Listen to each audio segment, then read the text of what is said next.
Hello friends, कैसे हैं आप सब। आई होप आप सब ठीक होंगे। अगर आपने अभी तक सब्सक्राइब नहीं किया है तो चैनल को सब्सक्राइब कीजिए और बेल आइकन को दबाना ना भूलें। मेहनत लगती है यार।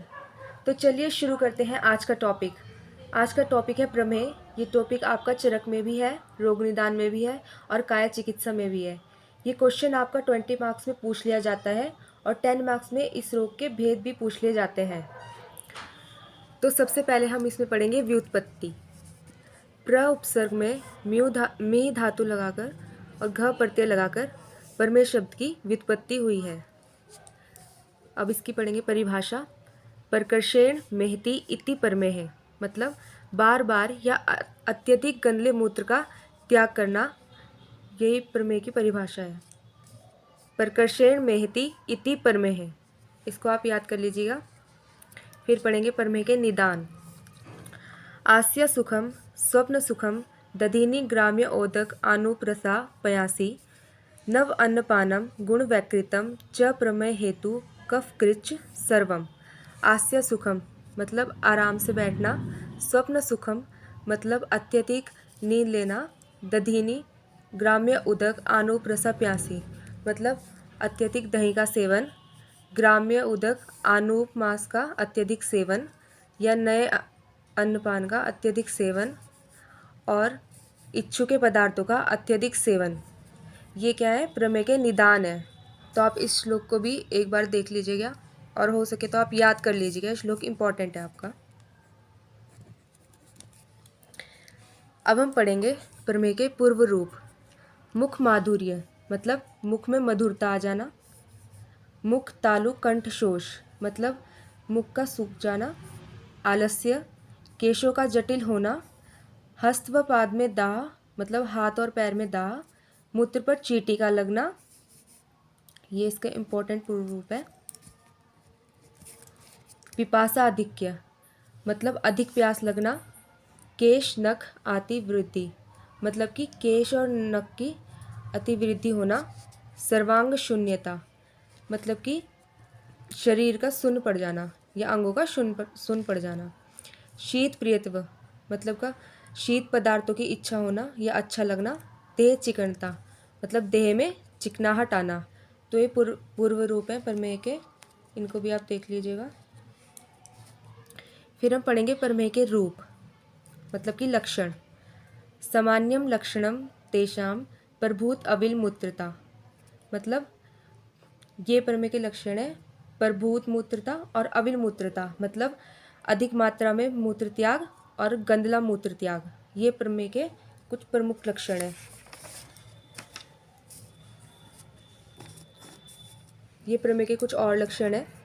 शरीर गोरखता मतलब शरीर में भारीपन, पांडुवर्ण मूत्र मतलब येलोइश कलर का यूरिन, मुख माधुर्य मतलब मुख में मधुरता, श्वेत घन मूत्र मतलब कि सफ़ेद गाढ़ा मूत्र, शरीर जाड्यता मतलब कि स्टिफनेस, विबंध मतलब कॉन्स्टिपेशन, तृष्णाधिक्य मतलब प्यास का अधिक लगना, मूत्र बारंबारता मतलब बार बार मूत्र त्याग। अब हम पढ़ेंगे प्रमेय के दोष और दुष्य। तो प्रमेय में तीनों दोष होते हैं और मुख्यतः कफ होता है। तो इसमें आप एक श्लोक याद कर लोगे, बहुद्रव श्लेष्म दोष विशेष। चरक के निदान स्थान में श्लोक आया है, बहुद्रव श्लेष्म दोष विशेष मतलब कि कफ जो दोष है ये मुख्यतः प्रमेय में होता है। अब इसके दुष्य देख लेंगे। प्रमेय में 10 दुष्य होते हैं। कौन कौन से? रस, रक्त, मांस, मेद, मज्जा, शुक्र, जल, लसिका, ओज और वसा। तो इसको हम एक ट्रिक से याद कर लेंगे। ट्रिक है हमारी,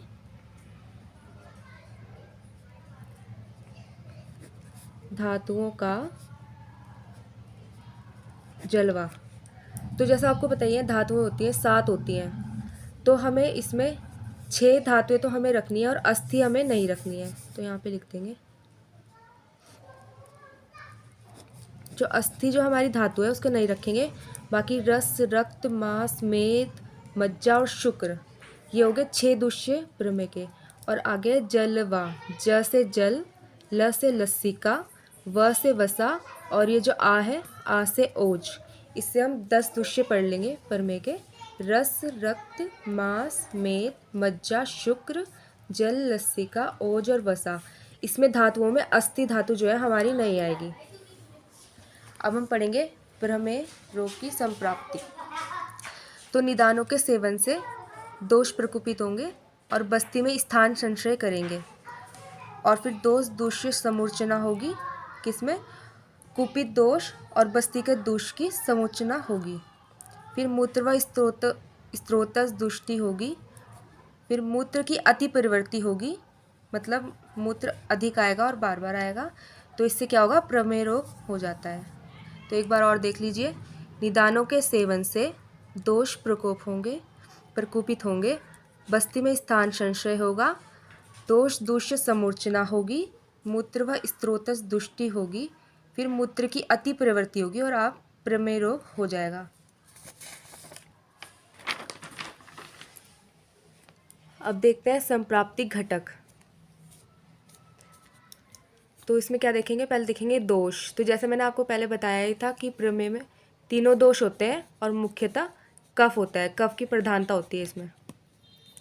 दूष्य हमारे 10 होते हैं, मैंने बताया ही था। रस, रक्त, मांस, मेद, मज्जा, शुक्र, जल, लस्सिका, ओज और वसा। अस्थि इसमें नहीं होता है, ये आप याद रखिएगा। इसमें 6 ही धातु होती हैं और अस्थि नहीं होता है, ठीक है।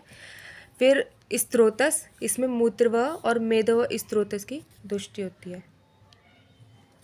फिर स्त्रोत दुष्टि प्रकार, तो अति प्रवृत्ति, इसमें मूत्र की अति प्रवृत्ति होती है, तो इसमें स्त्रोत दुष्टि प्रकार अति प्रवृत्ति आ जाएगा। अधिष्ठान, इसका अधिष्ठान का है बस्ती में। व्याधि स्वभाव चीरकारी, ये चीरकारी व्याधि होती है, मतलब लंबे समय तक के लिए होती है। फिर साध्य साध्यता, याप्य और असाध्य। फिर हम पढ़ेंगे प्रमेय रोग के प्रकार। तो 3 दोष इसमें प्रेजेंट होते हैं, तो 3 दोष के हिसाब से हम इसके प्रकार देख लेंगे। वातज के 4 प्रकार होते हैं, पित्तज में 6 और कफज में 10। तो टोटल कितने हो गए? 20 टाइप्स हो गए प्रमेय के। तो पहले हम देखेंगे वातज प्रमेय। तो इसमें 4 आएंगे। वसा, वसा में, मज्जा में, हस्ती में और मधु में, ये इसमें 4 प्रकार आएंगे। तो इसको हम एक ट्रिक से देख लेते हैं। तो ट्रिक क्या है हमारी? वाम हस्त से मधु खाया, वाम हस्त से मधु खाया। वाम से, व से हो गया हमारा वसा में, म से मज्जा में, हस्त से हो गया हमारा हस्ती में, और मधु से हो गया हमारा मधु में। तो इस ट्रिक की हेल्प से आप इसे आसानी से याद रख सकते हो कि वसा में, मज्जा में और हस्ती में और मधु में। तो ये क्या होता है वसा में? तो वसा में जो आपके मूत्र होता है, जो मूत्र के साथ वसा मिली हुई आती है। मज्जा में, मज्जा में आपके मूत्र के साथ मज्जा मिली हुई आती है। हस्ती में क्या होता है कि हस्ती में मतलब हस्ती मतलब हाथी, हाथी की तरह बार बार और अधिक मूत्र का त्याग करना, तो वो हो गया हस्ती में। ये मधुमेह का श्लोक है।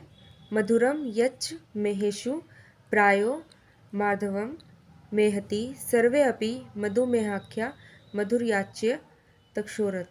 तो ये आप याद कर लेना।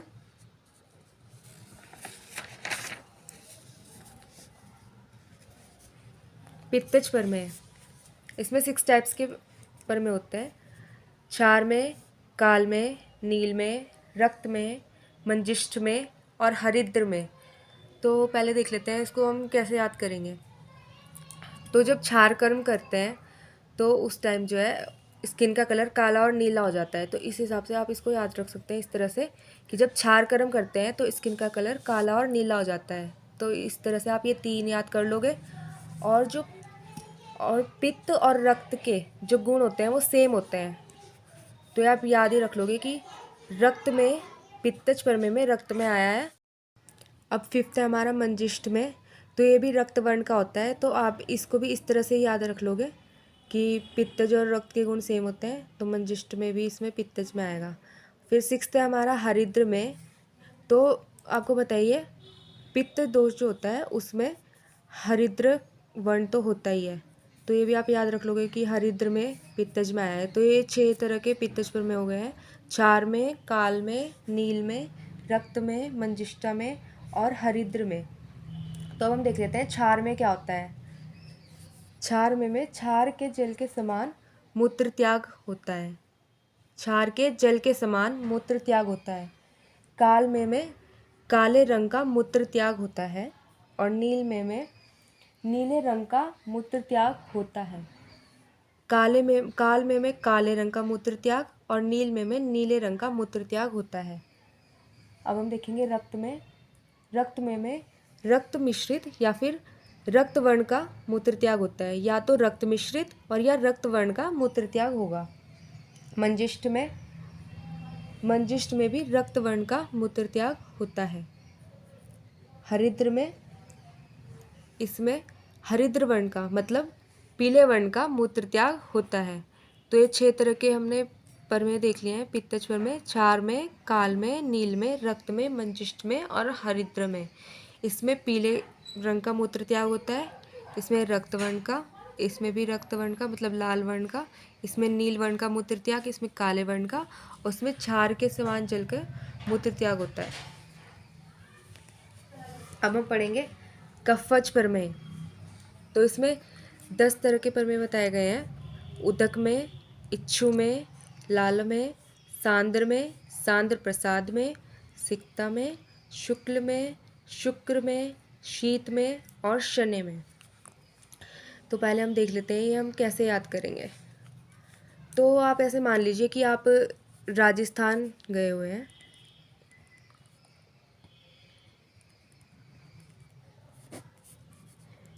तो आपको बताइए राजस्थान में रेत होती है और सिक्ता मतलब क्या होती है, रेत। तो इससे हम मान लेंगे सिक्ता। तो अब राजस्थान में बहुत गर्मी है, तो अब हम वहाँ पे जाके गन्ने का जूस पियेंगे। तो एक गन्ना लेंगे जो कि आपका है लाल वर्ण का। गन्ना मतलब हो गया आपका इक्षु। तो लाल मतलब हो गया लाला में और इक्षु मतलब हो गया इक्षु में। तो अब इसमें गन्ने का रस डालेंगे। तो जो गन्ने का रस होता है वो गाढ़ा होता है मतलब सांद्र। तो सांद्र में ले लेंगे इससे। तो अब गन्ने का रस गाढ़ा है, इसको पतला करने के लिए हम इसमें क्या डालेंगे, जल डालेंगे। जल डालेंगे इसमें। तो जल मतलब हो गया उदक। तो उदक से आप ले लेंगे उदक में। और जल कैसा होना चाहिए, साफ होना चाहिए मतलब शुक्ल, स्वच्छ होना चाहिए, शुक्ल और शीत। अब राजस्थान में है गर्मी में, तो ठंडा ही जल डालेंगे, शीत। तो शुक्ल में और शीत में। अब जब हमने इसमें जल डाला तो जो गन्ने का गाढ़ा पार्ट था तो वो यहाँ पे नीचे जो है इकट्ठा हो गया। तो इसे क्या बोलेंगे, सांद्र प्रसाद। एक तो गन्ने का रस गाढ़ा था उसे बोला था हमने सांद्र, और जो ये नीचे इकट्ठा हो गया इसे क्या बोलेंगे, सांद्र प्रसाद। तो क्या है, सांद्र प्रसाद में। उसके बाद हमें अब ये जो गन्ने का रस है ये धीरे धीरे पीना है मतलब शरणे। शरणे मतलब आपका होता है धीरे धीरे, तो मतलब धीरे धीरे पीना है। और राजस्थान हम कब गए थे, फ्राइडे को मतलब शुक्रवार को। आपको याद रख लेना है कि शुक्रवार को हम राजस्थान गए थे। तो शुक्र से क्या हो गया आपका, शुक्र से हो गया आपका शुक्र में। तो इस तरह से आपके इसमें इस ट्रिक से आपके पूरे 10 में आपके तैयार हो जाते हैं। सिक्ता में, इक्षु में, लाला में, शुक्र में, सांद्र प्रसाद में, शनि में, सांद्र में, शीत में, उदक में और शुक्ल में। तो इस तरीके से आप इसको याद रख सकते हैं। अब हम देख लेते हैं कि ये होते क्या हैं। तो सबसे पहले है हमारा उदक में। तो उदक में क्या होता है, शीतल और सफ़ेद मतलब कि बिल्कुल साफ और सफ़ेद वर्ण का मूत्र त्याग होता है। फिर आ गया हमारा इच्छु में। इच्छु में गन्ने के रस के समान मूत्र त्याग होता है, जैसे गन्ने का रस होता है उसके समान मूत्र त्याग होता है मतलब उसके जैसा। फिर आ गया आपका लार के समान मतलब लार के समान बंधा हुआ, इसमें हमारा मूत्र त्याग होता है। फिर आएगा हमारा सांद्र में, इसमें जो है गाढ़ा मूत्र त्याग होगा, जैसे मैंने बताया ही था गाढ़ा, ऐसे इसमें गाढ़ा मूत्र त्याग होगा। फिर सांद्र प्रसाद में, इसमें जो मूत्र का है, जब मूत्र जैसे किसी गिलास में रख दिया और उसमें नीचे फिर उसका गाढ़ा पार्ट जम जाता है, इस तरीके का आपका मूत्र त्याग होगा। फिर है सिक्ता में, इसमें जो है मूत्र के साथ रेत के कण आते हैं, तो ये होगा आपका सिक्ता में, रेत के छोटे छोटे कण इसमें मूत्र के साथ आएंगे, तो ये आपका हो गया सिक्ता में। अब है शुक्ल में, इसमें मतलब सफ़ेद वर्ण का मूत्र आता है, चावल के आटे के समान मतलब सफ़ेद वर्ण का मूत्र त्याग होता है। फिर है शुक्र में, इसमें शुक्र मिश्रित मूत्र त्याग होगा, मतलब कि शुक्र की तरह शुक्र मिला हुआ मूत्र त्याग होता है। फिर है शीत में, इसमें शीतल मूत्र त्याग होता है, मतलब शीतल मतलब ठंडा मूत्र त्याग होता है शीतल शीत में। फिर है शनै में, इसमें जो है वेग रहित मूत्र त्याग होगा, मतलब कि वेग मतलब मंद मंद मूत्र त्याग होगा, धीरे वेग रहित मूत्र त्याग होगा। तो ये हो गए आपके कफज प्रमेय के 10 भेद। फिर आचार्य सुश्रुत ने 2 और भेद बताए हैं, एक है सहज प्रमेय, एक है अपथ्य निमित्तज प्रमेय। तो हम देख लेते हैं क्या होते हैं। सहज प्रमेय, जो माता पिता के बीज दोष से उत्पन्न हुआ हो, जो माता पिता के बीज दोष से उत्पन्न होता है वो सहज प्रमेय होता है। और अपथ्य निमित्तज, जो अहित आहार सेवन हम करते हैं उससे उत्पन्न होता है, मतलब आपने कुछ भी अहित आहार सेवन कर लिया तो उससे उत्पन्न जो होता है वो अपथ्य निमित्तज प्रमेय होता है। तो अब इसके लक्षण देख लेते हैं हम कुछ। सहज प्रमेय, इसमें कृशता, रुक्षता, थोड़ा खाने वाले जो होते हैं, पिपासा युक्त मतलब जिनको प्यास लगती है, घूमने फिरने वाले, ये इसके लक्षण हैं। फिर है अपथ्य निमित्तज प्रमेय, इसमें स्थूलता, बहुत खाने वाले जो बहुत खाने वाले होंगे, स्वप्नशील मतलब कि अधिक नींद लेने वाले या सोने वाले, स्निग्ध शरीर जिनका शरीर स्निग्ध होगा, ये प्रमेय उनको होता है।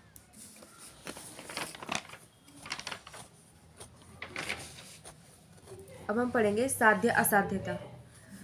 तो 3 दोषों से होता है ये, आपको पता ही है, वातज पित्तज कफज। तो जो वातज प्रमेय होते हैं वो असाध्य होते हैं, और जो पित्तज प्रमेय होते हैं वो याप्य होते हैं, और कफज प्रमेय होते हैं साध्य होते हैं। फिर आ गए उपद्रव, तो इसके 10 उपद्रव बताए गए हैं। उपद्रव होता है कॉम्प्लिकेशंस।